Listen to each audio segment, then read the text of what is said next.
Assalamualaikum warahmatullahi wabarakatuh. Alhamdulillah wassalatu wassalamu ala Rasulillah wa ala alihi wa sahbihi wa man walah. Amma ba'd. Saya Muhammad Fahmi bin Maksman, PDPP Ambilan Jun 2021, IPG Kampus Kota Baru, kelas Pendidikan Islam 2. Bismillahirrahmanirrahim. Assalamualaikum warahmatullahi ta'ala wabarakatuh. Saya Muhammad Hasrul Hadi bin Hashim, pelajar PDPP Ambilan Jun 2021, kelas Pendidikan Islam 2. Assalamualaikum warahmatullahi ta'ala wabarakatuh. Saya Muhammad Kashfil Azim bin Alias, pelajar PDPP Ambilan Jun 2021, kelas Pendidikan Islam Menengah 2, belajar demi mengejar redha ilahi. Assalamualaikum warahmatullahi wabarakatuh. Alhamdulillah wassalatu wassalamu ala Rasulillah wa ala alihi wa sahbihi wa man walah. Amma ba'd. Kenyataan yang telah diberikan kepada kami berkenaan dengan sosial budaya, tugasan yang perlu kami bentangkan yang pertama berkenaan dengan analisis keperluan sosial budaya, yang kedua implikasi sosial budaya terhadap pendidikan, dan yang ketiga berkenaan dengan peranan guru. Jadi tanpa melengahkan masa, saya menjemput Ustaz Hasrul Hadi untuk membentangkan hasil analisis tentang keperluan sosial budaya. Dijemput dan dipersilakan. Terima kasih kepada saudara moderator Ustaz Muhammad Fahmi. InsyaAllah saya akan membicarakan berkaitan dengan keperluan sosial budaya, khususnya di dalam sistem pendidikan di negara kita ini. Pertama, saya akan sebabkan berkaitan dengan pengenalan sosial budaya. Kepelbagaian sosial budaya dalam sistem masyarakat majmuk di negara kita akan memberi kesan secara langsung kepada perkembangan sistem pendidikan secara umumnya dan kepada suasana pembelajaran khususnya pada hari ini. Malaysia merupakan sebuah negara majmuk yang mempunyai rakyat pelbagai bangsa dan budaya. Pelbagaian kaum yang terdapat di Malaysia boleh dibahagikan kepada 3 kumpulan besar, iaitu Melayu, Cina dan juga India.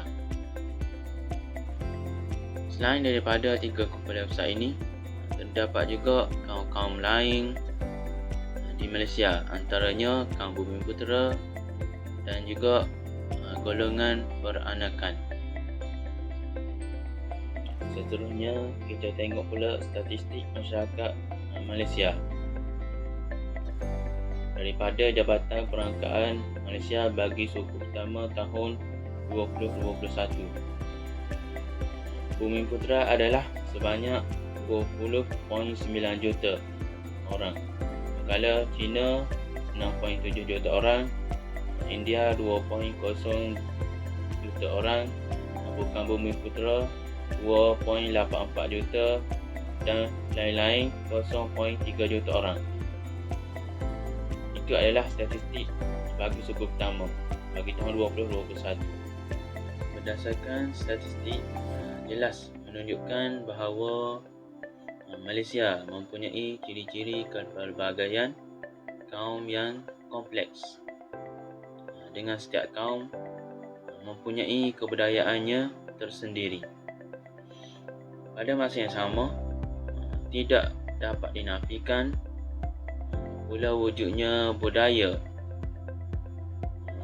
yang dikongsi oleh setiap kaum bagi melambangkan kepribadian Malaysia. Sifat masyarakat Malaysia yang merupakan suatu hakikat yang wujud dalam masyarakat moden pada hari ini, sehingga memerlukan setiap ahli masyarakat ni mengambil langkah untuk saling mengenali dan menyesuaikan diri antara satu sama lain. Dalam hal ini, prinsip kemajemukan dalam masyarakat perlu ditanam.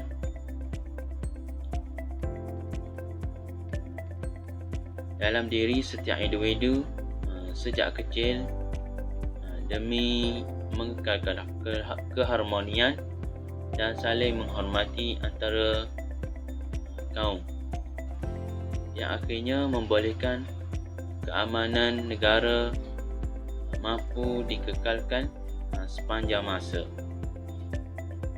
Kepelbagaian sosial budaya boleh diklasifikasikan sebagai hubungan masyarakat yang mempunyai perbezaan budaya dalam wilayah yang sama dan hidup bersama melalui aspek cara hidup, adat istiadat dan sebagainya.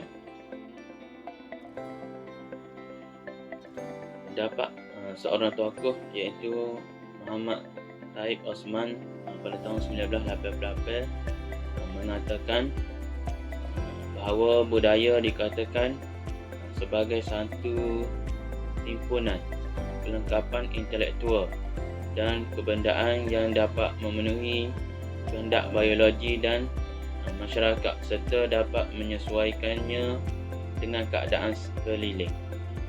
Itu adalah pendapat seorang tokoh yang tersohor pada tahun 1988. Seterusnya, petikan daripada Modern Dictionary of Sociology. Sosial budaya ialah sebagai keseluruhan cara hidup manusia ni meliputi kehidupan kelompok yang bercorak kebendaan dan juga bukan kebendaan. Seterusnya, Dr. Muhammad Arsyad Haji Taib iaitu bekas Profesor di IITM mengatakan bahawa definisi sosial budaya ini ialah amalan gaya hidup dan peradaban bagi sesuatu masyarakat, lahir dari pegangan dan kecenderungan diri masyarakat berkenaan dalam pelbagai bidang hidup untuk memberi kepuasan dan merangsang pembangunan hidup masyarakat tersebut. Keperluan sosial budaya di sekolah pada hari ini amat penting kerana sekolah merupakan satu pusat integrasi antara pelajar berbagai kaum. Ia bukan sahaja tempat untuk menimba ilmu, malah ia juga menjadi alat memupuk perpaduan di kalangan pelajar. Kepelbagaian sosial budaya ini turut dirasai di peringkat pengurusan kelas, meliputi implikasi terhadap guru, murid, sekolah dan kurikulum tersirat. Sistem pendidikan formal di Malaysia ialah satu elemen penting dalam proses membina negara bangsa yang bersatu dan kekal relevan dalam dunia moden ini. Seterusnya, institusi pendidikan menjadi medium paling penting untuk memupuk perpaduan di kalangan kaum di Malaysia ini. Generasi awal di kalangan para pelajar sekolah perlu didedahkan betapa pentingnya perpaduan dalam arus masyarakat Malaysia yang bersifat majmuk ini. Perlunya memperhatikan kepelbagaian sosial budaya ini di sekolah bagi melahirkan individu yang berpengetahuan, berkemahiran dan personaliti yang baik. Seterusnya, adanya generasi yang berinteraksi sosial dengan baik pastinya perpaduan negara dan integrasi nasional akan terjamin serta negara akan aman dan harmoni. Dalam konteks pendidikan di Malaysia ini, aspek kebudayaan dan masyarakat perlu dititik beratkan kerana pelajar ni secara realitinya hidup dalam masyarakat yang berbilang kaum, agama dan juga budaya. Tanpa pendidikan yang bercorak ke pelbagai budaya, pelajar tidak akan mengenali jati diri masyarakat. Hal ini demikian kerana budaya merupakan sebahagian daripada warisan yang diperturunkan dan dipelajari daripada nenek moyang dan akan diperturun pula kepada generasi akan datang. Itu saja daripada saya. Sekian, terima kasih. Terima kasih kepada Ustaz Surahadi di atas pembentangan beliau itu tadi. Maka seterusnya saya menjemput Ustaz Kashfil Azim untuk menjelaskan serta menghuraikan implikasi sosial budaya terhadap pendidikan. Dijemput dan dipersilakan. Bismillahirrahmanirrahim. Alhamdulillahirabbil alamin wassalatu wassalamu ala asyrafil anbiya'i wal mursalin wa ala alihi wa sahbihi ajma'in. Rabbi israh li sadri wa yassir li amri wahlul 'uqdatam min lisani yafqahul qawli. Terima kasih saya ucapkan kepada saudara moderator Ustaz Muhammad Fahmi. Allah berfirman di dalam surah Al-Hujurat ayat 13 yang bermaksud, sesungguhnya kami telah menciptakan kamu dari seorang lelaki dan seorang perempuan. Kemudian kami jadikan kamu berbangsa-bangsa dan bersuku puak agar kamu saling mengenali. Kita sedia maklum bahawa negara kita Malaysia terdapat pelbagai agama, bangsa, budaya, kepercayaan dan etnik. Kita di Malaysia dapat hidup di bawah satu rumpun perpaduan tanpa mengira latar belakang sosial dengan kehidupan yang aman dan damai tanpa sebarang persengketaan yang ada. Pada hari ini, saya akan membicarakan implikasi sosial budaya terhadap pendidikan. Di sini terdapat 3 poin utama, iaitu yang pertama, implikasi sosial budaya terhadap murid, implikasi sosial budaya terhadap guru, dan yang ketiga, implikasi sosial budaya terhadap sekolah. Jom kita saksikan. Implikasi sosial budaya terhadap pendidikan yang pertama ialah murid, iaitu bahasa dan komunikasi yang digunakan oleh murid. Ekoran kepelbagaian sosial budaya yang ada di dalam kelas melahirkan pelbagai bahasa dan komunikasi yang telah digunakan oleh murid. Hal ini dapat dilihat bahawa bahasa memberi pengaruh yang besar terhadap pelajar ekoran kepelbagaian budaya yang ada. Penggunaan bahasa yang standard haruslah diamalkan oleh murid. Contohnya, unsur-unsur dialek mengikut kaum hendaklah dielakkan. Kemahiran berkomunikasi memainkan peranan penting ke arah pembentukan budaya yang penyayang, di mana komunikasi yang berkesan dapat dijelmakan melalui cara bertutur, penggunaan bahasa badan dan penulisan. Hal ini disokong oleh Michael Dupro dan Anna berpendapat terdapat 6 corak asas budaya yang membuatkan individu itu unik dan berbeza, iaitu berbeza dalam komunikasi, sikap, pendekatan dalam menyelesaikan tugasan, gaya menyelesaikan masalah, berbeza pendedahan dan berbeza pendekatan untuk mengetahui. Seterusnya, kaum etnik. Apa yang dimaksudkan dengan pelbagai etnik? Iaitu persekitaran yang terdedah melalui amalan, adat resam, pandangan dan cara berfikir yang berbeza dapat diintegrasikan hasil pergaulan pembelajaran yang wujud. Murid juga suka akan budaya belajar yang ceria, menyeronokkan dan menyentuh emosi. Melalui masyarakat yang diintegrasikan pelbagai kaum, aspek, disiplin dan kawalan emosi perlu stabil untuk mengembangkan potensi diri mereka ke arah pembentukan insan yang berkualiti. Seterusnya ialah gaya pembelajaran.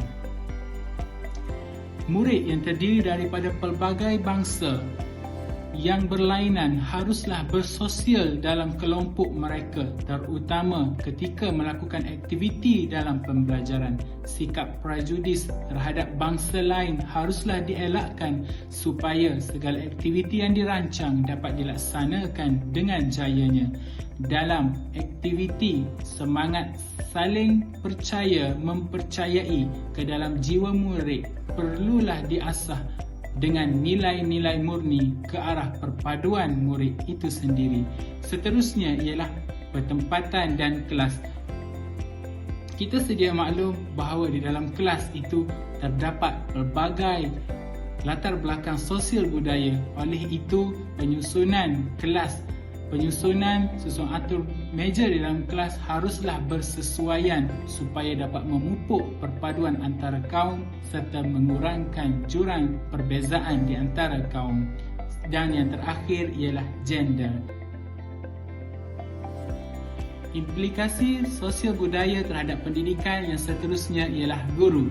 Menurut Mok Sun Sang 2002, guru bukan hanya menyampaikan ilmu pengetahuan semata-mata, malah guru juga menanam sikap, nilai dan sahsiah yang sempurna dan mematuhi peraturan masyarakat. Di sini jelas menunjukkan bahawa guru bukan hanya mendidik, malah guru juga membentuk sahsiah yang terpuji dalam melahirkan pelajar yang cemerlang. Implikasi yang pertama ialah bahasa. Bahasa yang digunakan oleh guru haruslah bersesuaian dengan kepelbagaian sosial budaya yang ada di negara kita bagi memberi kesamarataan tanpa mengira latar belakang sosial budaya yang ada. Seterusnya, pengurusan hubungan ataupun pengurusan kelas. Perancangan guru yang rapi terhadap keupayaan, kemahiran melaksanakan tugasan, kemahiran berfikir, kemahiran berinteraksi dan berkomunikasi haruslah bersesuaian mengikut kepelbagaian sosial budaya. Guru haruslah kreatif dan inovatif untuk menjadikan sistem penyampaian pembelajaran dan pengajaran iaitu PDP menjadi lebih efektif dan menarik. Seterusnya, layanan yang adil. Mengenali latar belakang pelajar, tahap ekonomi, sosial ekonomi pelajar, tempat tinggal pelajar, budaya, adat resam, kepercayaan dan agama akan membolehkan guru memberikan layanan yang lebih adil kepada individu setiap pelajar. Guru tidak seharusnya menggunakan latar belakang pelajar untuk mengesahkan generalisasi dan pelabelan yang telah dibuat. Guru perlu menggunakan maklumat latar belakang pelajar untuk memahami tingkah laku dan luahan perasaan pelajar yang dipengaruhi oleh persekitaran. Guru tidak boleh menyentuh atau mempertikaikan kepercayaan yang diamalkan oleh murid-murid mereka. Seterusnya ialah strategi pembelajaran kooperatif. Pendidikan yang saksama bukan bermakna sistem penyampaian yang sama digunakan untuk semua pelajar. Kesaksamaan bergantung kepada persekitaran tempat tinggal pelajar, faktor ekonomi sosial ekonomi pelajar, keluarga dan gaya pembelajaran pelajar. Kesedaran budaya mikro kumpulan etnik yang berbeza dapat membantu mengeratkan hubungan dan mewujudkan kerjasama dan toleransi yang diperlukan dalam masyarakat majmuk. Pengurusan budaya yang standard dapat memberikan peluang sama rata kepada murid untuk mengambil bahagian dalam aktiviti pembelajaran. Yang seterusnya ialah jangkaan guru.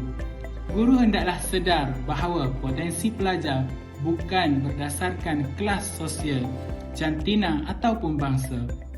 Guru perlu berubah sikap dan perspektif terhadap pelajar dan mengelakkan amalan diskriminasi antara kaum. Merancang aktiviti pembelajaran yang boleh disertai oleh semua murid tanpa mengira jantina dan perbezaan kaum. Yang seterusnya ialah pemilihan bahan sumber. Sebuah kelas yang terdiri daripada kaum dominan dan etnik minoriti, pelajar minoriti mungkin berasa terabai dan tidak dihargai sekiranya tidak ada unsur-unsur budaya etnik dalam sumber pembelajaran. Oleh itu, guru haruslah peka dalam menangani masalah ini.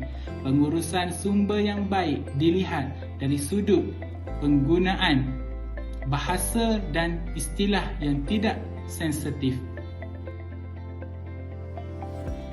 Implikasi sosial budaya terhadap pendidikan yang seterusnya ialah sekolah.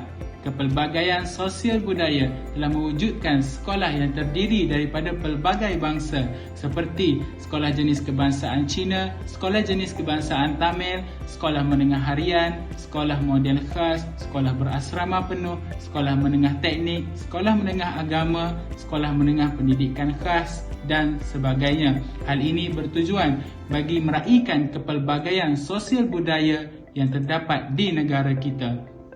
Kementerian Pendidikan Malaysia telah berusaha untuk mengatasi masalah kepelbagaian sosial budaya melalui aktiviti-aktiviti yang dijalankan di sekolah. Antara aktiviti tersebut adalah program integrasi untuk perpaduan atau dikenali sebagai RIMUK. Hal ini bertujuan bagi meraihkan kepelbagaian bangsa yang ada di sekolah, di antara bagi mewujudkan perpaduan di antara guru dan pelajar di sekolah. Seterusnya, kepimpinan sekolah. Kepelbagaian sosial budaya telah mewujudkan sekolah yang terdiri daripada pelbagai bangsa seperti sekolah jenis kebangsaan Cina dan India. Kementerian Pendidikan Malaysia telah berusaha untuk mengatasi masalah kepelbagaian sosial budaya melalui aktiviti yang disenaraikan di sekolah tersebut seperti gotong royong perdana, sukan aneka tradisional, perayaan mengikut kaum etnik dan sebagainya. Hal ini bertujuan bagi mengurangkan jurang perbezaan antara kaum di sekolah, di antara guru dan pelajar. Oleh itu, pada hari ini, jurang tersebut saban hari semakin hilang ditelan zaman. Ekoran peranan usaha murni kerajaan dalam memberi penekanan dalam bidang pendidikan seperti pelaksanaan bahasa Melayu sebagai bahasa penghantar. Sekolah juga merupakan ruang untuk pendidik menerapkan kepercayaan dan nilai dalam masyarakat. Murid harus diterapkan dengan nilai-nilai yang baik tanpa mengira latar belakang sosial budaya mereka. Seterusnya, lokaliti sekolah, iaitu dari segi jadual waktu pembelajaran, penyediaan kemudahan prasarana dan kelengkapan di sekolah, bahan sumber pembelajaran seperti buku teks, perisian komputer yang bersesuaian dengan kepelbagaian sosial budaya yang ada di sekolah. Akhir kalam daripada saya, apabila orang Melayu, Cina, India dan kaum lain dapat berinteraksi sejak di peringkat persekolahan, sudah tentu akan lahir satu generasi yang bersifat pelbagai budaya yang saling menghormati antara satu sama lain. Penekanan semangat perpaduan dalam integrasi antara kaum perlu dipupuk sejak kecil, iaitu di bangku sekolah rendah lagi, kerana ia akan memberi lebih mudah mereka untuk menghadapi masyarakat di masa akan datang. Sekian daripada saya. Assalamualaikum warahmatullahi taala wabarakatuh. Terima kasih kepada Ustaz Kashfil Azim di atas pembentangan yang telah beliau sampaikan berkenaan dengan implikasi sosial budaya di dalam pendidikan. Seterusnya saya ingin menyampaikan berkenaan dengan peranan guru dalam mewujudkan sosial budaya dalam pendidikan. Sebagai seorang guru, penting untuk kita ketahui dan ambil peduli siapa sebenarnya pelajar-pelajar ataupun komuniti di dalam sesebuah kelas. Sebagai seorang guru juga, kita perlulah meneliti tentang pendekatan-pendekatan yang bersesuaian untuk digunakan ketika bersama para pelajar, sama ada dari segi bakat ataupun minat mereka ke dalam situasi pembelajaran. Sebaiknya seorang guru mesti mengetahui dan ambil maklum bahawa setiap pelajar adalah berbeza dari aspek latar belakang keluarga, budaya dan tahap sosioekonomi, di mana sedikit sebanyak ianya memberi impak kepada gaya serta cara pembelajaran di dalam bilik darjah. Setelah guru itu berjaya memahami karakter pelajar di dalam kelas, kesannya pelajar akan dapat mencapai kejayaan hasil daripada pembelajaran mereka di sekolah. Di antara peranan guru dalam untuk memastikan keharmonian dan kesefahaman yang ingin diwujudkan di dalam sesebuah bilik darjah, yang mana pelajar-pelajar terdiri daripada kepelbagaian bahasa untuk berkomunikasi, terdiri dari pelbagai kaum dan budaya. Guru hendaklah merancang kaedah pengajaran dan pembelajaran yang sesuai, yang mana sesi pembelajaran dan pengajaran ini boleh disertai oleh semua pelajar tanpa mengira kaum dan jantina, agar dapat terlaksana sesi pengajaran dan pembelajaran yang saksama, seperti kaedah pembelajaran kooperatif, di mana kaedah ini yang berfokus kepada proses untuk membantu berinteraksi antara satu sama lain bagi mencapai suatu matlamat khusus dalam pembelajaran.